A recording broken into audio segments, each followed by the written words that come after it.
మనకి చావు దగ్గర పడి ఆఖరి క్షణంలో అతి తక్కువ మంది గుర్తుకొస్తారు. అలాంటి వాళ్ళు మన ప్రాణం కన్నా విలువైన వాళ్ళు.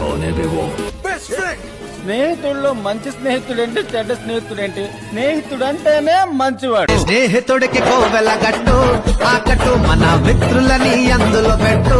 పెళ్లి వల్ల ఫ్రెండ్షిప్ కట్ అవుతుందంటే అలాంటి పెళ్లే మాకు కుదరా.